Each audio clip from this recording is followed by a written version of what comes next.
ఇటువైపుకుంటే మధుర, మధ్యలో ప్రవహిస్తుంది యమున.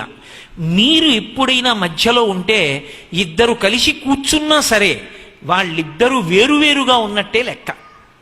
అందుకే రేపు ఏదో తెల్లవారుజామున 2 గంటలకి పెళ్లి, ఇవాళ రాత్రి పెళ్లి కొడుకుని పెళ్లి కూతురిని కూర్చోబెట్టి అక్షతలు ఏమన్నారు అనుకోండి, అంతకన్నా అన్యాయమైన విషయం ఇంకోటి ఉంటుందా? అసలు ఆ కన్యాదాత తన కూతుర్ని కన్యాదానం చేశాడా? పెళ్ళయిందా? మంగళసూత్రం కట్టాడా? వాళ్ళిద్దరు ఎలా భార్యాభర్తలు అయ్యారు? నీకు కళ్యాణ మండపం దొరకలేదని రిసెప్షన్ పేరు చెప్పి వాళ్ళిద్దరిని కూర్చోబెట్టావా?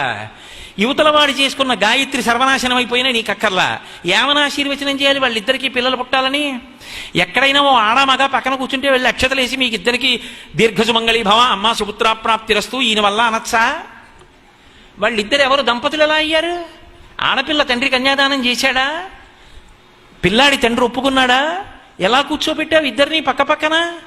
పిలిచి ఆశీర్వచనం చేయమని ఎలా అడుగుతున్నావు? ఎలా వేస్తారు? సరే, ఇప్పుడంటే ఆయన బూట్లు వేసుకుని కూర్చుంటాడు, ఏదో కర్ణుడు సహజ కవచ కుండలాలతో పుట్టినట్టు వీడు బూట్లతోనే పుట్టినట్టు.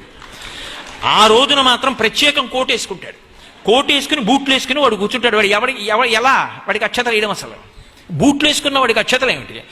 ఆ బూట్లు విప్పకుండానే పెద్దలకి నమస్కారం చేస్తాడు, అదో చమత్కారం. వాడు బూట్లు విప్పితే నామోషి, అందుకని విప్పడం.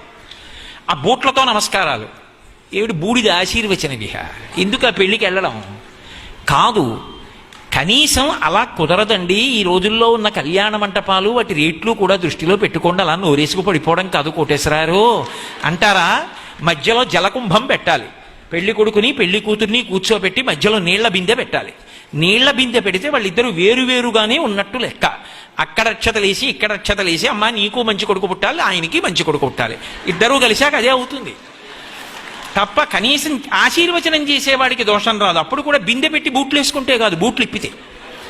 కాబట్టి ఏదైనా ఒకటి చేశాము అంటే శాస్త్రం అన్న మాట ఒకటి ఉంది, దానికి ఒక గౌరవం ఇచ్చింది. లేనినాడు దానికి ఎందుక తంతు?